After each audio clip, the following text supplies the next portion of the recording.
2017 was a really big year in professional wrestling, not just the WWE, but everything outside of it. In the world of independent wrestling, I mean, we've seen a rise in New Japan come to a level that has never been on before. Ring of Honor is only getting better and better, and TNA is still around.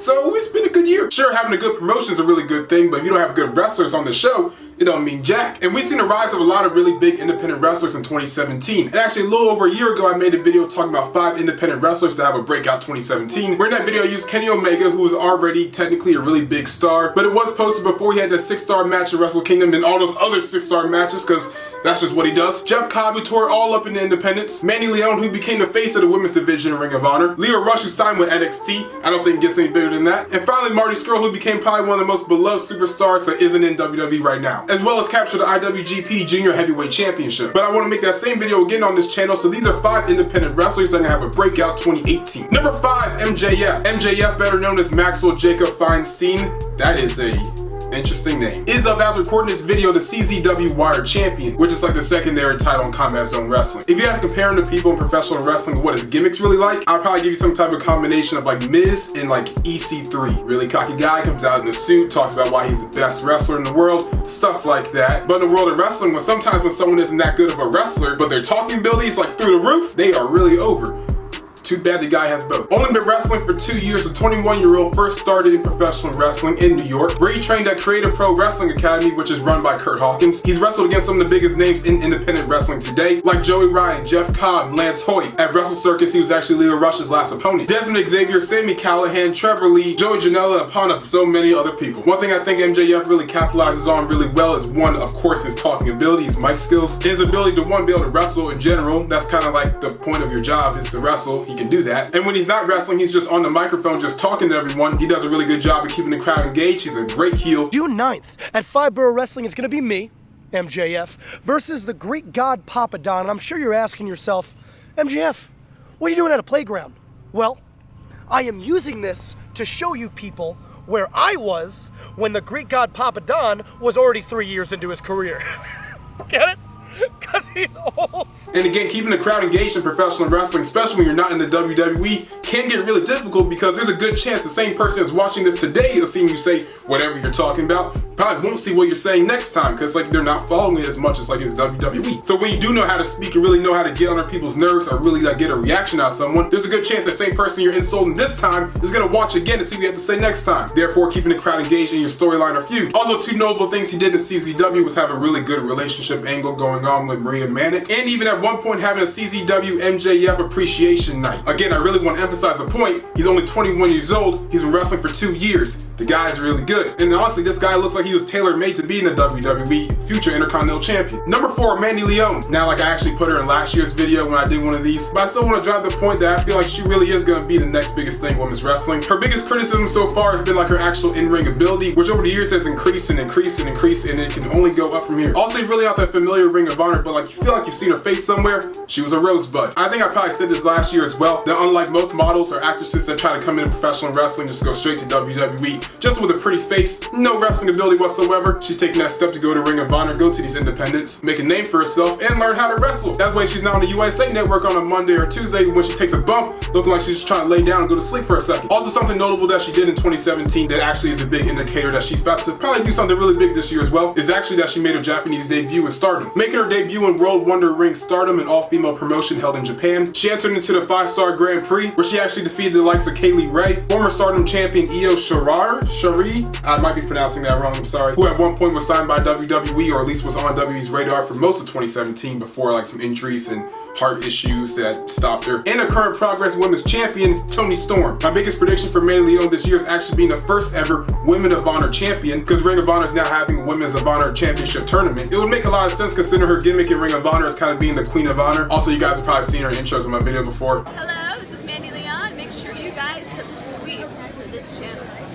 Number 3, Sammy Guevara. Now this guy's been wrestling for about 6 years now. I think his name's really starting to get out there actually because he made a YouTube video talking about some drama between him and Ricochet. I'm not gonna get into that too much because I don't really know the situation like that, but all I'm gonna say is that stuff was spreading pretty quick. But speaking of Sammy and YouTube, I mean, Guevara's done something that a lot of wrestlers really should be doing, but it's kind of smart that he's doing it by himself. He has his own YouTube channel where he basically just vlogs his entire wrestling experience of traveling wherever he has to go, wrestling at whatever show he's wrestling on, which I don't really know if you guys remember this, but Kevin Owens actually used to do the same thing. I think he called it like Weekend Halloween escapade, something like that. It was really cool. I know it's just kind of ironic, but they both actually like to use panda bears in their t-shirt designs and stuff, which I thought was kind of cool. So if anything, Sammy Guevara is the next Kevin Owens.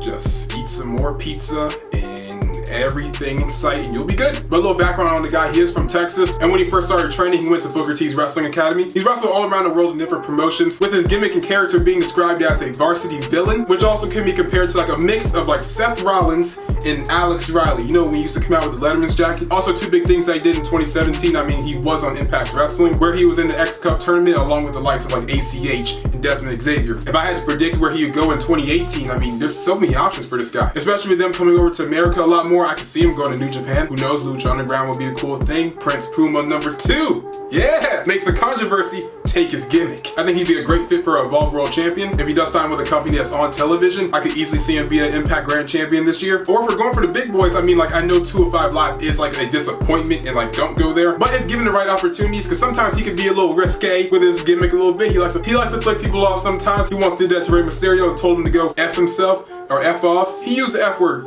That's not PG. But if WWE did allow him to kind of push the boundaries a little bit, not too much because it's still PG, but just push it a little bit, he would definitely be a great asset to 205 Live. Also, his nickname is the best ever. And if you watch him wrestle, you might just be very good at what he does. Also, for a lot of people that like to tweet wrestlers and stuff, he does respond a lot. So you can tweet him and he probably will respond. #2, David Starr. This guy's no spring chicken. He's been in business for a minute. This guy's been in professional wrestling for about 6 years now. And he as well has wrestled all around the world in WXW, Rev Pro, Beyond Wrestling, TNA, ROH, and so many other promotions I can't even list them. And speaking of a lot of things to list, his nicknames. If you watch a video of him getting introduced to the ring, I feel sorry that there's a ring announcer that has to either read all that off or memorize all his nicknames. It's a lot. I'll play a clip. He is the cream in your coffee, your favorite wrestler's favorite wrestler, the Jewish cannon, the physical embodiment of charisma, the most entertaining man in pro wrestling, Mr. American Runner. He is the 104-minute man, Davey Wrestling, the main event. He's really good at Twitter. The king of taunts, the product, and the WCW Shogun Champion, David Starr.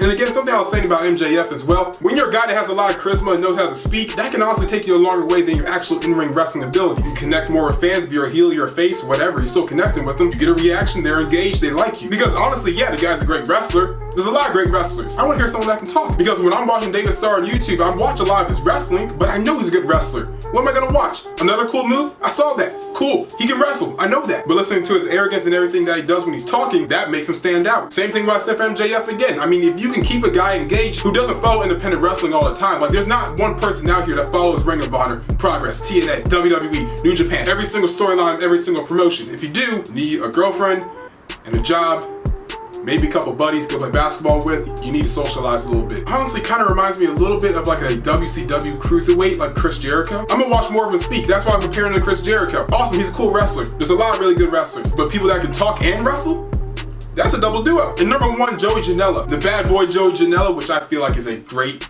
awesome, really cool nickname. In the minds of most people, at least to me, I think he is the top guy in CZW Combat Zone Wrestling. Debuting in pro wrestling back in 2008, he's definitely been the highlight of any New Jersey, New York card. He's a former 4-time CZW Wired champion. He held the House of Glory tag team titles with Anthony Gargone. He won a PWS Suicidal 6-Weight Championship. That is a mouthful to say. And he also won a Jersey Championship Wrestling J Cup in 2014. Also, if you feel like you've seen this guy before, but you really don't watch CZW like that, you probably do know the really infamous spot of Leo Rush not selling that powerbomb through a table. Who was the guy he was wrestling? Joey Janela. There you go. If you're in CZW, you probably know your way around that hardcore extreme lifestyle professional wrestling. And in my mind, I just see him being the top guy in CZW for now until whenever CZW says otherwise. And also I see him winning the world title there as well, because it's only a matter of time, honestly. And one thing, I don't know if it'll happen this year, but something I think that will happen eventually. I want to see him go over to Japan, maybe have himself a little death match over there, be one of those real hardcore Japanese wrestlers over there hitting people with light bulbs and crap. Why do people do that? But that just doesn't sound fun. Like, it's not entertaining. It's just, God, blood. It's him actually joining Wrestle 1 and maybe challenging for the world title, or like at least being like top contender for it. But yeah, guys, that's the video. Hope you really enjoyed it. Comments down below. Who do you think is gonna have a breakout 2018 year? Thank you guys for watching the video. If you really enjoyed, make sure to like, comment, share, always subscribe, and we outie.